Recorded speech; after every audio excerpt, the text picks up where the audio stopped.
मध्य प्रदेश में विधानसभा सीटों पर उपचुनाव की तारीखों का ऐलान हो गया है। चुनाव आयोग ने दतिया विधानसभा उपचुनाव की तारीख का ऐलान कर दिया है।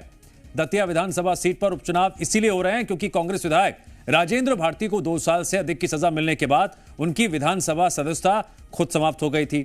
इसके बाद मध्य प्रदेश विधानसभा सचिवालय ने सीट खाली घोषित कर दी। अब इस सीट पर उपचुनाव की अधिसूचना 6 जुलाई को जारी होगी। नामांकन दाखिल करने की अंतिम तिथि 13 जुलाई, नामांकन पत्रों की जांच 14 जुलाई और नाम वापस लेने की अंतिम तारीख 16 जुलाई निर्धारित कर दी गई है। इसके बाद 30 जुलाई को मतदान होगा, 3 अगस्त को मतगणना और रिजल्ट जारी कर दिए जाएंगे।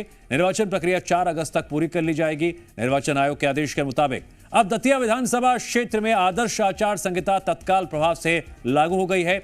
मतदान केंद्रों की बात करें तो ईवीएम और वीवीपैट के माध्यम से कराए जाएंगे। वहीं चुनाव की तारीखों के ऐलान के बाद से ही बीजेपी और कांग्रेस दोनों जीत के दावे कर रहे हैं।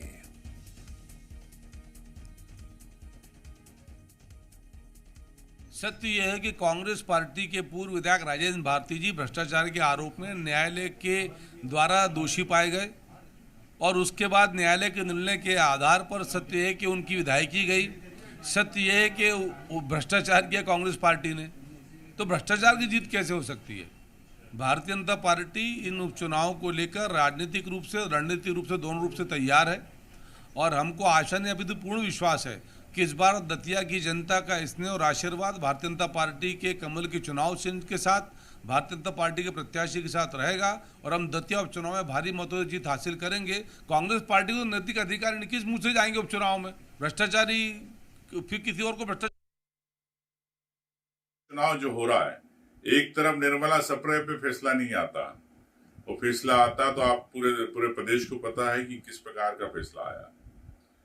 कि आप समझते हैं कि दतिया एक महत्वपूर्ण जगह है जहां पर भारतीय जनता पार्टी के एक बड़े नेता को चुनाव हराया था हमारे भारती जी ने।